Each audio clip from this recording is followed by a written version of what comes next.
We're here to talk to Johan Coorg about the new KEF Q-Series speakers. Johan, what can you tell me about the new Q-Series speakers? Well, you know, just to try and be brief about it, Q has been, for want of a better word, our bread and butter ever since the early 90s. It's kind of obvious because they're mid-priced, for want of a better word, loudspeakers, and a series of loudspeakers featuring our signature technology, which is UniQ, which has been developed and honed over almost 20 years now. How many generations has it been? That's a good question. This is about... At least certainly in terms of driver complement, the engine, this UniQ is probably about 10th or 11th generation now. What's special about these, some people might know about our concept blade loudspeaker, which is, you know, like a concept car. It was an engineer's dream to build something, do the best we can, but not for sale, right? Because it'd be ridiculous to actually make available and buyable. But what we learned in acoustics has been trickled down into mid-price loudspeakers. What do I mean by that?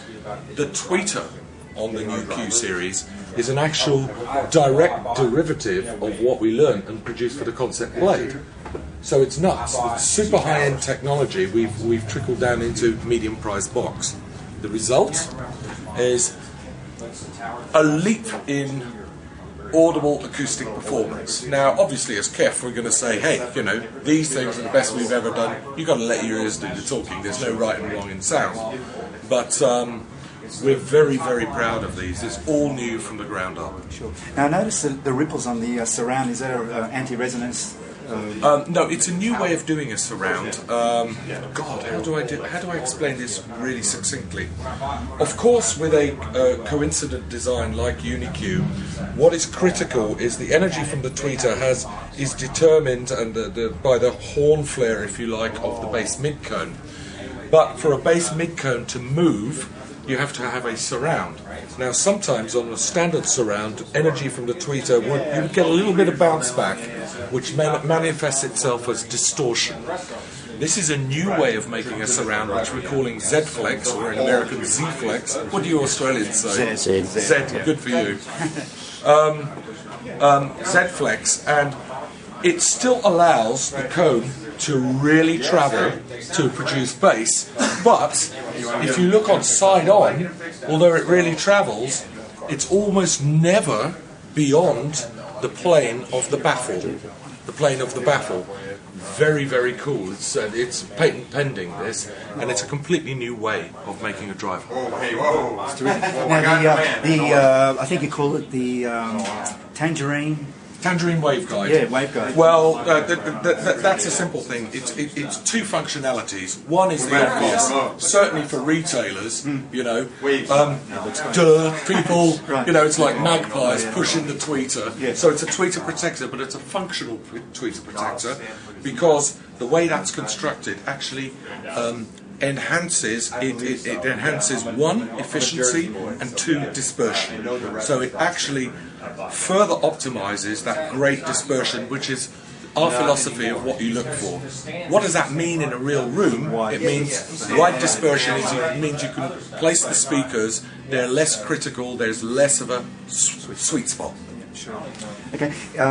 In past Q-Series, you had separate enclosures, I believe, for the bass drivers. Is that the case with the new ones? Yes, it is the case with the new ones.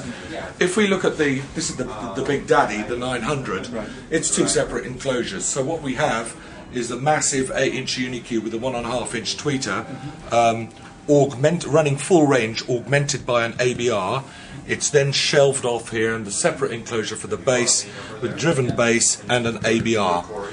Instead of using a ported design, we've gone for ABRs, which is a bit more expensive to do. Why? ABR gives both the advantages of bass extension plus the advantages of a sealed box. Closed box, so quick response. Turbulence, noise and so on. Sure. Okay. Any other technologies involved in the Q? Well, you know, we could. Your video would run out. Yeah. But if we look at the back, this is something really, really sort of so obvious but very cool. Look at these binding posts. They're bi-wireable, but people hated the jumper leads. You know, they're always falling out, or people saying you're using the wrong wire. This is really smart. This, if you undo them, undo these rings, it's direct contact to the crossover and it's bi-wire. Do them up, single wire. Very clever. Simple as that. Very clever. Very, Nice. very clever. Very And you don't nice. have to touch it, it just stays, and that's it. That's it. Excellent. Okay?